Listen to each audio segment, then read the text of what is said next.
का 17 वचन हम निकालेंगे। कोई पढ़िए भजन संहिता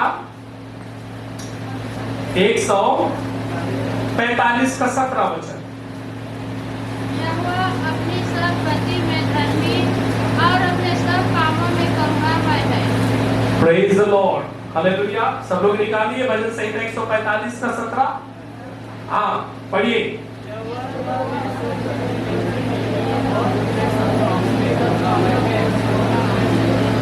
यहोवा अपनी सब गति में धर्मी और अपने सब कामों में करुणामय है। पहली बात, परमेश्वर कह रहा है जब वो सबको लोगों पर करुणा करता है तो वो आपके साथ बुरा नहीं करेगा, बुरा नहीं करेगा। परमेश्वर जिस इंसान को बनाया, जिस मनुष्य को बनाया है, उसके बनाने के पीछे उद्देश्य बहुत सटीक था और बहुत संक्षिप्त रीति में हम उसे समझ सकते हैं कि परमेश्वर जब इंसान को बनाया तो उसका उद्देश्य क्लियर था कि वो इंसानों को क्यों बना रहा है। तो परमेश्वर ने जब आदम और हवा को बनाया तो क्या कहा? अच्छा है लिखा है। क्या लिखा है? जब उसने बनाया तो उसने अच्छा है कहा है। लेकिन इंसान क्यों उसके साथ बुरा होता है, क्यों वो बुराई में फंस जाता है और क्यों अपने मन में कहता है कि मेरे साथ जो भी हो रहा है क्या हो रहा है? बुरा हो रहा है। पहली बात, आप जब आपके जीवन में ऐसी कोई भी घटना घट रही है तो आप कभी भी ये ना सोचें कि ये मेरे साथ जानबूझकर हो रहा है। एक व्यक्ति के साथ 3 प्रकार से बुरे घटनाएं या बुरी चीज उनके जीवन में होती है। पहली इसलिए होता है कि गलत समय में आप गलत जगह में रहते हैं। समझिए इस मेरे संदेश को समझिए। पहली घटना हमारे साथ बुरा होने का कारण होता है कि हम गलत समय में गलत जगह पर होते हैं। अब उदाहरण के लिए देखेंगे लूका रचित सुसमाचार 13 अध्याय और उसका 1 से लेकर 5। इन बातों को बोलकर जल्दी समाप्त कर दूंगा। मैसेज लंबा है लेकिन जल्दी खत्म करूंगा। 13 का 1 से लेकर 5 तक। वहां पर हम देखते हैं 18 लोग मर गए। 18 लोग क्या हो गए? मर गए। पढ़िए। उस समय कुछ लोग आ पहुँचे और उसने उन गलीलियों की चर्चा करने लगे जिनका लहू पिलातुस ने उन्हीं के बलिदानों के साथ मिलाया था। यह सुन उसने उनसे उत्तर में यह कहा, क्या तुम समझते हो कि ये गलीली और सब गलीलियों से अधिक पापी थे कि उन पर ऐसी विपत्ति पड़ी? मैं तुमसे कहता हूँ कि नहीं, परंतु यदि तुम मन न फिराओगे तो तुम सब भी इसी रीति से नष्ट होगे। यह क्या पढ़ रहे हो भाई? लूका 13 का 1 से 5 तक। कहाँ तक पढ़े हो आप? 4। हाँ 5 पढ़ो। तुम समझते हो कि वे 18 4 को पहले पढ़ो। 4 का पढ़ रहा हूँ। पढ़ लिए? नहीं 4। हाँ 5वां पढ़ो। पढ़ो। तुम समझते हो कि वे 18 जन दिन पर सिलोह का गुम्मट गिरा और वे दब कर मर गया। यरूशलेम के और सब रहने वाले से अधिक अपराधी थे। देखो कह रहा है परमेश्वर, क्या जो सिलोह में गुम्मट गिर कर मर गया 18 लोग, तो क्या वो सबसे पापी लोग थे इसलिए उसके ऊपर गुम्मट गिर गया? मान के चलो आप इस चर्च में आराधना कर रहे हो, ये गिर गया, हम सबके सब मर गए, तो हम क्या बोलेंगे? कोई जिंदा बच गया तो है? एक सब पापी लोग थे, दूसरे चर्च वाले बोले क्या थे? इसीलिए गिर गया। इसीलिए क्या हो गया? अरे भाई, छत गिर सकता है, पेड़ गिर सकता है, कुछ दुर्घटना घट सकती है, वो एक समय होता है। क्या होता है? समय होता है। यीशु मसीह समझा रहा है कि 18 लोग जो सिलोह का गुम्मट गिरा और उस गुम्मट से मर गए, तो क्या वो सबसे ज्यादा अपराधी लोग थे? हेलो, कौन बोल रहा है? यीशु मसीह बोल रहा है, नहीं बोल रहा है? क्या वो सबसे ज्यादा पापी लोग थे कि उनके ऊपर वो गुम्मट गिर गया, वो मर गए? एक्चुअली वो गलत समय में गलत जगह पर बैठे थे। समझिए, आप एक ड्राइवर के साथ बैठे हैं जो पूरा दारू पिया हुआ है। क्या है? पूरा दारू पिया है, फुल, जिसको ये होश हवास नहीं है कि पहला गियर कहाँ है और दूसरा गियर कहाँ है, और आप उस गाड़ी में बैठकर जा रहे हैं। क्या आप थोड़ा सा भी सोचेंगे कि आप सुरक्षित पहुंच सकते हैं? हेलो, सुनिए, मैं आपको समझाने की कोशिश कर रहा हूं। आप जान रहे हो दारू फुल लोड पिया है, उस गाड़ी में अगर बैठो को मेरे जान को क्या है, खतरा है कि नहीं है? और आप बैठ रहे हो, किसकी गलती है? हेलो, किसकी गलती है? तो गलत समय, और गलत समय में क्या? गलत जगह। आप चाहे तो बोल सकते भाई मैं नहीं बैठूंगा, मैं लेट से आ जाऊंगा, दूसरा करके आ जाऊंगा, लेकिन मैं इस वक्त में नहीं बैठूंगा क्योंकि मुझे यहाँ पर खतरा का क्या हो रहा है, महसूस हो रहा है। तो या तो वहां दो चीज हो सकती है, या तो आप अपना निर्णय बदल सकते हैं, या फिर आप उस बुरे समय का आप शिकार हो सकते हैं। ठीक है, तो याद रखिए मसीह जीवन में भी कई बार घटना इसलिए घटती है कि हम अपने आप को उस स्थान पर रख देते हैं जहां पर परमेश्वर हमें नहीं चाहता कि हम वहां पर बैठे। अब आप कहीं पर मान के चलो विश्वासी लोग कहीं पर जुआ खेल रहे हैं, अब विश्वासी लोग वहां पर बैठे हैं, क्या हो रहे हैं, बैठे हैं। तो क्या विश्वासी लोगों को जुआ खेलने वाला जगह पे बैठना चाहिए? बैठना चाहिए? क्यों नहीं बैठना चाहिए? आप तो नहीं खेल रहे भाई, आप तो नहीं खेल रहे हो, आप तो बैठ सकते हो, है ना? ऐसे हेलो सुनिए, 2013 में जब उत्तराखंड क्षेत्र में बहुत ज्यादा बाढ़ आया तो 2000 लोग दफन होकर मर गए। कितने हजार लोग मर गए? और 2000 लोग दफन होकर मर गए, तो क्यों नहीं उनका भगवान ने उनको बचाया? आप ऐसे बोल सकते हैं। चर्च जान रहे हैं, चर्च आते समय आप मानते चलो बीच में आप मर गए, एक उदाहरण दे रहा हूं, तो क्या बोलेंगे लोग? चर्च आ रहे तो क्या हो गए? तो क्या परमेश्वर ने आपको मार डाला? हेलो, लोगों का नजरिया क्या होगा बोलने का कि इसका परमेश्वर ने नहीं अच्छा। मान के चलिए मुझे पता है मेरा सेहत अच्छा नहीं, एग्जाम्पल दे रहा हूं, मैं रूटीन चेकअप नहीं करा रहा हूं, मैं अपने खान पान पर कंट्रोल नहीं कर रहा हूं, डॉक्टर कहा है भैया तुम ज्यादा खाओगे पियोगे तुम्हारा नस ब्लॉकेज होगा, हार्ट अटैक से तुम मर जाओगे, लेकिन मैं डॉक्टर का बात तो क्या नहीं ध्यान दे रहा हूं, मैं सामने बड़ा बढ़िया बढ़िया पकवान बनाए हैं, उसमें मैं मस्त हो और खा रहा हूं, अचानक मेरे हार्ट अटैक आया और मैं मर गया, मैं बोलूंगा मैं तो परमेश्वर की सेवा कर रहा था, मुझे क्यों परमेश्वर ने मारा? याद रखिए परमेश्वर कहीं ना कहीं रीति से हमें बचाने के लिए बहुत सारे योजनाओं को, बहुत सारे जरियों को क्या करता है, भेजता है? डॉक्टर कई बार कहता है भाई देखो तुम्हारा कोलेस्ट्रॉल बढ़ा हुआ है, तुम्हारा बीपी बढ़ा हुआ है, तुम्हें कुछ भी हो सकता है, और हम क्या बोलते हैं, अरे हमारे साथ परमेश्वर है। हमारे साथ क्या है? कौन है? कौन है? अरे परमेश्वर तो यहूदा स्कुर्ती के साथ भी था, फिर भी यीशु को भेज दिया, है ना? याद रखिए हमको परमेश्वर ने डॉक्टर को बनाया है। किसने बनाया है? वो अपने से नहीं बने हैं, परमेश्वर ने नियुक्त किया है। ठीक है, जीवन और मृत्यु परमेश्वर के हाथ में जरूर है, लेकिन कुछ मृत्यु आप और मैं अपने जीवन में अपने स्वयं से लेकर आते हैं, गलत समय में गलत जगह पर हम होने के कारण, है ना? हम डॉक्टर बोला है बात नहीं मानते हैं, हम इतना विश्वास दिखाते हैं कि हमें परमेश्वर क्या करेगा, ठीक करेगा, और मान के चलो नहीं ठीक किया तो किसको आप बोलोगे, किसको दोष दोगे? दोगे नहीं दोगे? फिर क्या बोलोगे आप? वो प्रैक्टिकल मैसेज है आज का मैसेज, क्या बोलोगे आप? बाइबल तो कहता है, बाइबल का परमेश्वर तो सच्चा परमेश्वर है, जीवन देने वाला परमेश्वर है, आंधी तूफान को साफ करने वाला परमेश्वर है, तो मुझे क्यों नहीं बचाए? मुझे क्यों नहीं?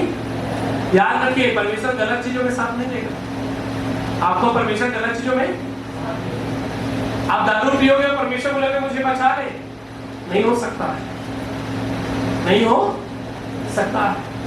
आप जहर खाने के बाद बोलोगे प्रभु मुझे बचा ले, नहीं हो सकता। जानबूझकर खाया है, जान रहा है मरूंगा, इसको खाऊंगा, तो खाने के बाद बोलोगे बचाना होगा? नहीं होगा, नहीं हो सकता है, नहीं हो सकता है। लेकिन अगर वो चीजें मान के चलो, एक उदाहरण देते हैं, हिजकिय्याह राजा को आप लोग जानते हैं, है ना? तो वो मरने पर था, लेकिन परमेश्वर ने उसके काम को, उसके जीवन को देखकर उसको 15 साल आयु क्या कर दिया? याद रखिए, परमेश्वर के साथ चलना इतना साधारण नहीं है, लेकिन आपको समझना है, अगर आपका जीवन प्रभु के साथ अच्छा चल रहा है, आप विपत्तियों में, परेशानियों में भी प्रभु के साथ चल रहे हैं, तो एक ऐसा समय आएगा कि परमेश्वर आपको एक अच्छा, उत्तम और सुशील, एक अच्छा जीवन परमेश्वर क्या करेगा? आपको जरूर देगा। आमीन, हालेलुया। तो 5वां भी पढ़ देना, साथ में 5वां पढ़ा है, बचा हुआ है। मैं तुमसे कहता हूँ कि नहीं, परंतु यदि तुम मन न फिराओगे तो तुम सब भी इसी रीति से नष्ट होगे। Praise the Lord। आप पढ़ो, थोड़ा आपको अच्छा लगे, आप पढ़िए अपने जवान में।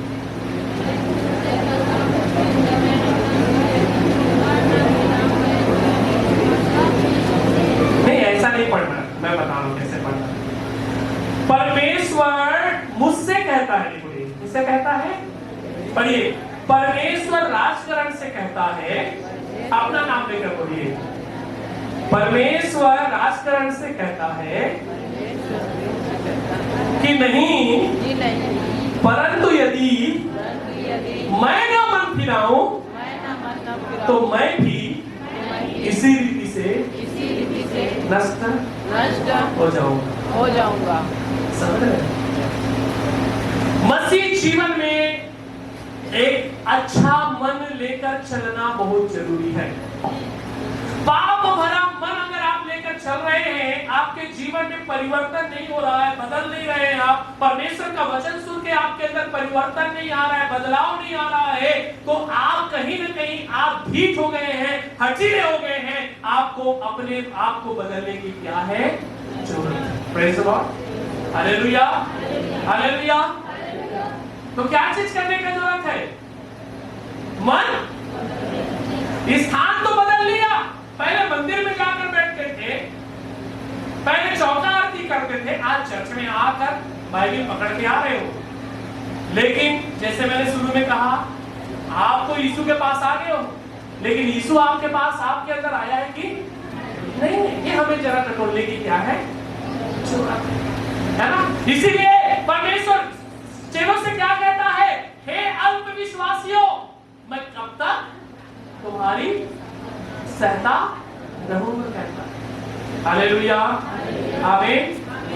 तो याद रखिए, आप यीशु के साथ चल रहे हैं, चर्च आ रहे हैं, प्रार्थना कर रहे हैं, काफी नहीं है। अगर मन नहीं फिर आया है अभी तक, तो मैं नहीं बोल रहा हूँ भैया, परमेश्वर का वचन कह रहा है, हम और आप एक दिन क्या हो जाएंगे? नष्ट हो जाएंगे। ठीक है? तो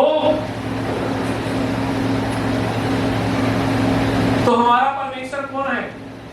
डॉक्टर है। वो भी कहता है, क्या कहता है? तू चोरी न करना, तू हत्या न करना, तू गाली न देना, तू व्यभिचार न करना, तू किसी की झूठी साक्षी न देना, है ना? सब चीज कहता है। लेकिन परमेश्वर तो कह रहा है, डॉक्टर ने तो कह दिया है, लेकिन डॉक्टर का बात तो पेशेंट नहीं मान रहा है, तो डॉक्टर क्या करेगा? हाँ? डॉक्टर का बात को पेशेंट नहीं मान रहा है, हम पेशेंट है, वो डॉक्टर है। डॉक्टर कह रहा है, अरे भैया तू व्यभिचार न करना, हम व्यभिचार कर रहे हैं, और कल के दिन आपको एड्स हो गया, तो आप बोलोगे मैं तो प्रभु को मान रहा था, मुझे कैसे एड्स? प्रभु ने आपको एड्स नहीं दिया, आप खुद एड्स को लेकर आए हो। समझ रहे बात को? परमेश्वर कभी भी किसी के साथ भी बुरा नहीं करना चाहता। ये इंसान का चॉइस होता है, ये इंसान गलत फैसला चुनता है, जिसके कारण क्या होता है? वो बर्बादी में पहुंच जाता है। Praise the Lord, hallelujah. आप अच्छा चुनाव करिए ना, आप अच्छा चुनाव करिए, मसीह जीवन में अच्छा फैसला लीजिए, प्रभु के साथ विश्वास योग्यता से चलिए, अपनी धार्मिकता को पूरा करिए। परमेश्वर आपका हर पल हर समय क्या रखेगा? ख्याल रखेगा। हालेलुया, प्रेज़ द लॉर्ड, आमीन। ये तो बुरा लोगों के साथ है। दूसरा, धार्मिक लोगों के जीवन में भी विपत्ति आती है, जैसे आयुब के जीवन में आई।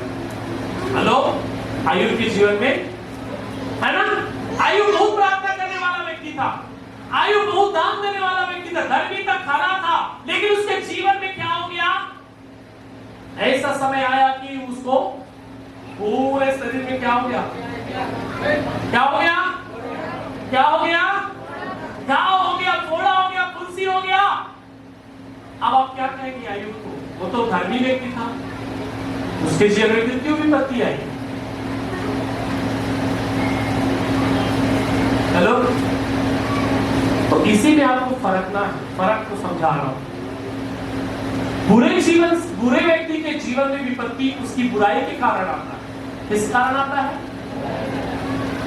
और वो शायद तक उसमें कोई बचाव का ऑप्शंस नहीं, उसमें बचाव का ऑप्शंस नहीं है। लेकिन धर्मी व्यक्ति के जीवन में जब विपत्ति आता है तो परमेश्वर कहता है उसको, उससे क्या करता है? बचाता है, कहता है। इसीलिए क्या कहता है? धर्मी जन अगर 7 बार भी गिरेंगे तो परमेश्वर क्या करेगा? उसे खड़ा करेगा। हालेलुया। तो आयुब के जीवन में विपत्ति इसलिए आया क्योंकि वो परमेश्वर के करीब था, और जो सबसे ज्यादा परमेश्वर के करीब होता है, शैतान भी उसके करीब ही होता है। तो सारे विश्वासी को नहीं छुएगा। अरे ये तो प्रार्थना नहीं करता, इसको क्या छोड़ो, ये तो ऐसे भी मेरे साथ है, ऐसे भी। लेकिन जो बहुत क्लोज है परमेश्वर के, घुटने टेक के प्रार्थना करता है, रोज फास्टिंग, महीने में फास्टिंग पे रख रहा है, प्रभु को प्रसन्न कर रहा है, प्रभु के योग्य चाल चल रहा है, जो प्रभु से चिपका हुआ है, जो चिपका हुआ है उसी को तो शैतान अलग करेगा, अब जो नहीं चिपका तो ऐसे ही अलग है। तो आयुब परमेश्वर से चिपका हुआ था, तो आयुब को परमेश्वर क्या कहता है? देख, इसको तू क्या कर, इसको सब नष्ट करके देखना है, तुझे मानना बंद कर देगा। तो परमेश्वर ने शैतान को अलाउ किया, जाओ जाओ जाओ सब कर लो भैया, ये मेरा दास है, मैं इस पर विश्वास करता हूं, ये कभी भी गलत नहीं। हालेलुया, प्रेज़ द लॉर्ड, आमीन। तो याद रखिए, धर्मी लोगों के जीवन में भी विपत्ति आएगा, लेकिन वो इसलिए आता है जिससे आपकी विश्वास क्या हो? टेस्ट किया जाए, परखा जाए। ये विश्वास को परखने के लिए आता है। लेकिन जो आप बुरा काम करके जब आप फंदे में फंसे हो, उससे परमेश्वर आपको सहायता निकाल सकते। परमेश्वर मौका देता है, सुधर जा। प्रभु कहता है बदल जा। 2 बार, 3 बार, 4 बार, बार चर्च से आपको संदेश मिलता है, इंस्ट्रक्शन मिलता है, बेटा मत कर, बेटी मत कर, ये गलत है, ये अच्छा नहीं है। लेकिन हम लोग जो है ऐसा अपने मस्त रहते हैं दुनिया में कि संदेश को ध्यान नहीं देते, और क्या करते हैं? लास्ट में हम लोग उसमें गिर जाते हैं और हमारा जीवन क्या हो जाता है? नाश हो जाता है। Hallelujah, praise the Lord. 1-2 वचन और पढ़ेंगे।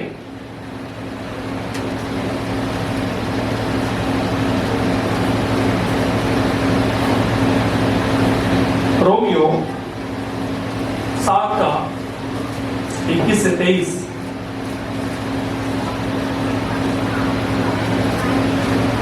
इस प्रकार मैं यह व्यवस्था पाता हूँ कि जब भलाई करने की इच्छा करता हूँ तो बुराई मेरे पास आती है। हाँ, भलाई करने की इच्छा करता हूँ तो बुराई मेरे पास। जो कई लोग बोलते हैं ना, पता नहीं मैं तो नहीं पीना चाहत रहे, मैं तो नहीं खाना चाहत रहे, पता नहीं कैसे बोल करा आगे। दारू का पैर नहीं है, चलते चलते वो आएगा। गुटखा का पैर नहीं है, जो चलते चलते आएगा, है ना? आप खुद चलते चलते वहां जाते हैं, चलते चलते आप पड़ोसन ये। क्योंकि मैं भीतरी मनुष्यत्व से तो परमेश्वर की व्यवस्था से बहुत प्रसन्न रहता हूँ, परंतु मुझे अपने अंगों में दूसरे प्रकार की व्यवस्था दिखाई पड़ती है, जो मेरी बुद्धि की व्यवस्था से लड़ती है। और किस व्यवस्था से लड़ती है? बुद्धि की व्यवस्था से लड़ती है। तो बुद्धि क्या करता है? बुद्धि हमारे कंट्रोल में नहीं है। याद रखिए, रोज सुबह उठकर ये प्रार्थना करना है, खुदा मेरा बुद्धि पवित्र आत्मा के नियंत्रण में होना चाहिए। आमीन, प्रेज़ द लॉर्ड। दूसरा क्वेश्चन आदमी क्या करता है? मैं दारू पियत रहता, काबू परमेश्वर मुझे छुड़ाए बनी। मैं दारू पियत रहता, परमेश्वर काबा छुड़ाएगा वो बोल रहे छीन लेती समय नहीं पीते, है ना, और हाथ से छीन लेती समय नहीं पीते। दूसरा क्वेश्चन जो हम लोग पूछते हैं, आप लोग नहीं, जो पीता है वो पूछता है, जो गलत काम करता है वो पूछता है, काम बड़ा परमेश्वर बचाए बनिए। भैया यहाँ पर क्या कह रहा है पौलुस? बुद्धि की व्यवस्था से क्या होता है? लड़ाई। अगर आत्मिक जीवन कमजोर है तो बुद्धि जीतेगा ही जीतेगा। बहुत सारे लोग प्रार्थना नहीं करते हैं अपनी बुद्धि के लिए कि खुदा ये बुद्धि पवित्र आत्मा के नियंत्रण में हो। मैं अगर 100 बार भी मल्हार आऊंगा जाऊंगा तो मुझे तो नहीं फर्क पड़ता है। मुझे तो फर्क कि जाकर वहां बैठूं और मैं भी ले लूं, मेरे मन में तो ऐसा कभी विचार नहीं आता। आपके मन में क्यों विचार आता? क्योंकि आपकी जो लड़ाई बुद्धि और आत्मा से हो रहा है, आत्मिक जीवन का लेवल बहुत कम है और बुद्धि बहुत प्रभाव। तो जब फाइट होता है ना तो बुद्धि जीत जाता है। क्यों पता है? क्योंकि बुद्धि को आपने पवित्र आत्मा के नियंत्रण में सौंपा नहीं। जब पवित्र आत्मा के नियंत्रण में बुद्धि आना शुरू हो जाएगा तब आपका बुद्धि अगर जाएगा भी तो पवित्र आत्मा कहेगा इधर जाना ही नहीं है, सुन, इधर जाना ही नहीं है, ये तेरा स्थान नहीं है। Praise the Lord. हमें पढ़ो भैया, फिर से पढ़ो एक बार अच्छे से, सब लोग पढ़िए इसको। मैं बस खत्म कर रहा हूँ, बहुत समय हो रहा है, मैं खत्म कर रहा हूँ जल्दी।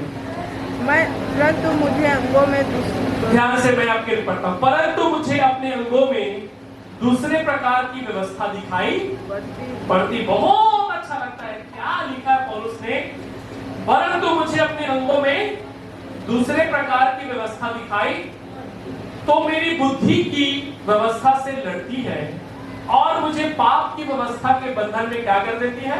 डालती है। कौन पाप की व्यवस्था में डाल देता है? बुद्धि। क्या चीज?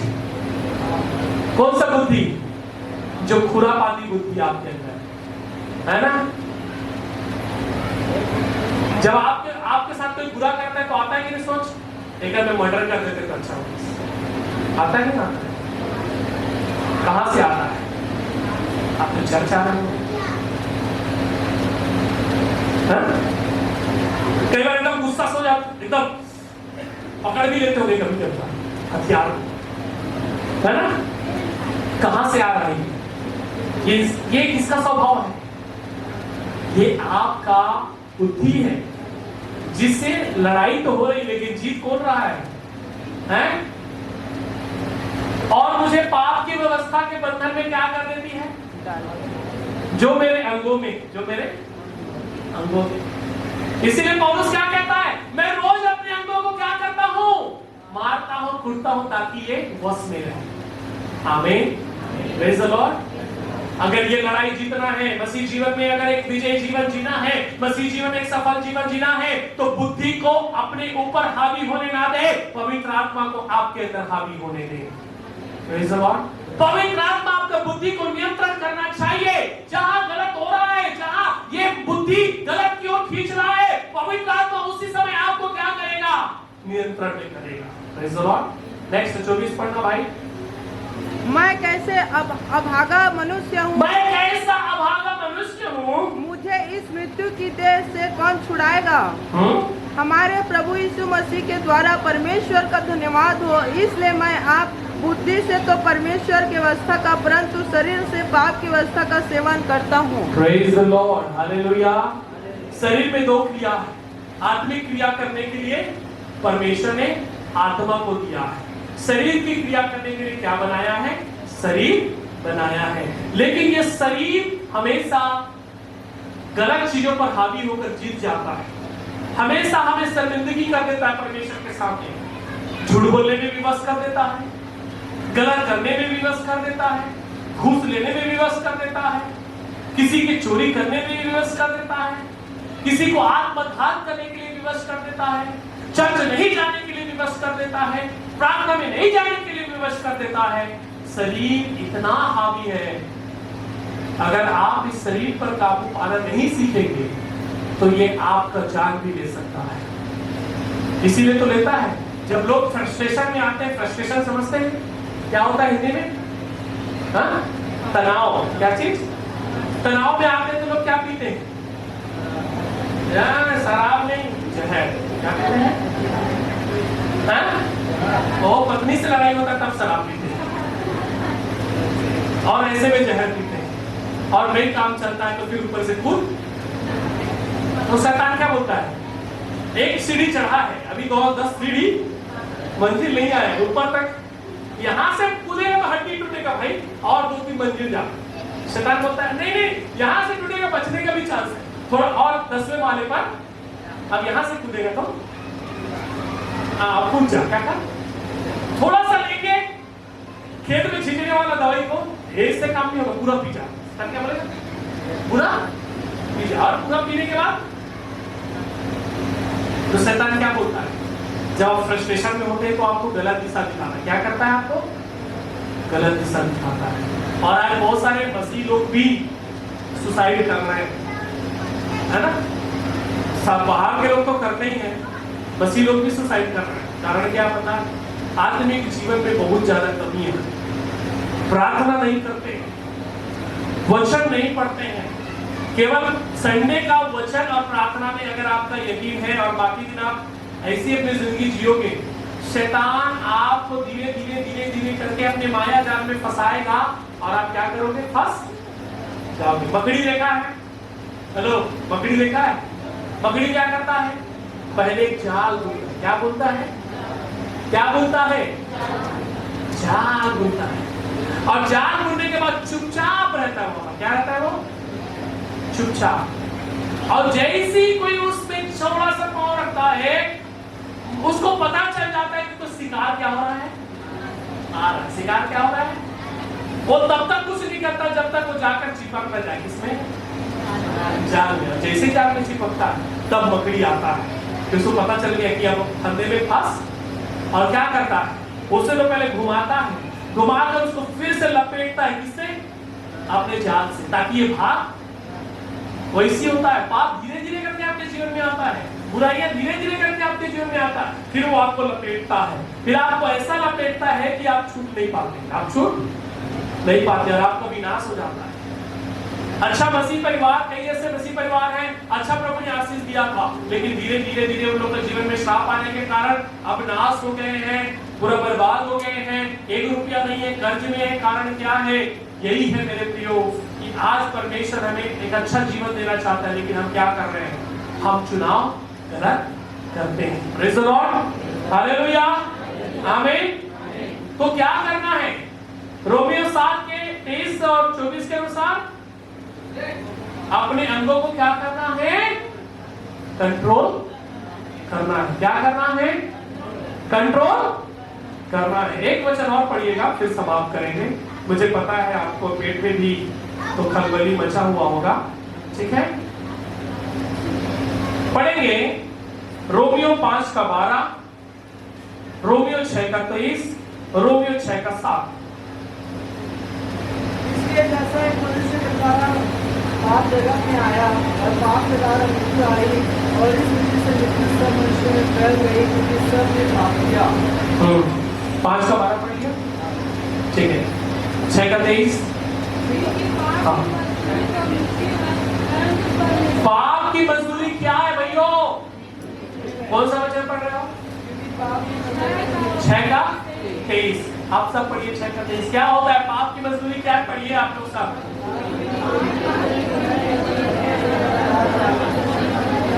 पाप की मजदूरी तो मृत्यु है, परंतु परमेश्वर का वरदान हमारे प्रभु यीशु मसीह में अनंत जीवन है। हालेलुया। मृत्यु और अनंत जीवन दोनों आपके पास है। किसको चुनना है? आपके हाथ में परमेश्वर ने दिया है। हेलो, पाप करोगे तो मजदूरी में क्या मिलेगा? पैसा नहीं मिलेगा, मिट्टी मिलेगा। क्या मिलेगा? और अच्छा काम करेंगे तो ऊपर इनाम मिलेगा, मुकुट मिलेगा, अनंत जीवन मिलेगा। कौन सा करना चाहते हैं? यहाँ का सुख को देखना चाहते हैं कि वहां का सुख को देखना चाहते हैं? यहाँ का सुख में बहुत मजा आएगा, लेकिन उस समय के लिए। लेकिन यहाँ का दुख उठाकर वहां का आनंद को बटोरेंगे, तो जब एक दिन स्वर्ग जाएंगे तो स्वर्गदूत आपके लिए क्या बोलेगा? हैं? Hosanna Hosanna, hallelujah hallelujah. आपका स्वागत करेंगे, आएंगे। अरे इनको बैठाओ भाई, ये बहुत अच्छा काम किया है, हैं? इसने प्रभु की महिमा किया, दुख में, पीड़ा में, संघर्ष में, तकलीफ में परमेश्वर की आराधना करता रहा।